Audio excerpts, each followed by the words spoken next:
জীবনে কি একের পর এক বাধা এসে আপনার শান্তি কেড়ে নিচ্ছে? পরিবারে অশান্তি, চাকরিতে উন্নতির অভাব, মনের মধ্যে অস্থিরতা, নাকি অজানা কোনো গ্রহদোষ? সব মিলিয়ে জীবন যেন এক জটিল ধাঁধা। এছাড়া ইনি একজন গুরুদেব, যিনি সহজ ভাষায় হাতে কলমে শেখান জ্যোতিষ, হস্তরেখা, বাস্তুবিদ্যা, তন্ত্র, পৌরোহিত্য ও যাবতীয় বৈদিক হোমযজ্ঞ। জ্যোতিষ অধ্যাপক বুদ্ধদেব গোস্বামী একজন প্রখ্যাত জ্যোতিষী। তন্ত্র ও বাস্তুশাস্ত্রে বহু বছরের অভিজ্ঞ। হাজারো মানুষের হাতে তিনি খুঁজে পেয়েছেন ভবিষ্যতের দিশা এবং জীবনের সমাধান।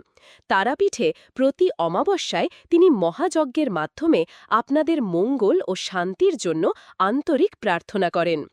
আপনার জীবনের প্রেম, সংসার, সন্তান অথবা ক্যারিয়ারের সব সমস্যার পথ খুঁজে পেতে আজই কথা বলুন জ্যোতিষগুরু ও মাতৃসাধক শ্রী বুদ্ধদেব গোস্বামীর সঙ্গে। দত্তপুকুর, পাচুরিয়ায় এবং অন্যত্র। যোগাযোগ করুন এখনই 9088885796 অথবা 9088889985 অথবা 9088999125 নম্বরে। কারণ আপনার প্রশ্নের উত্তর লুকিয়ে আছে আপনার হাতেই।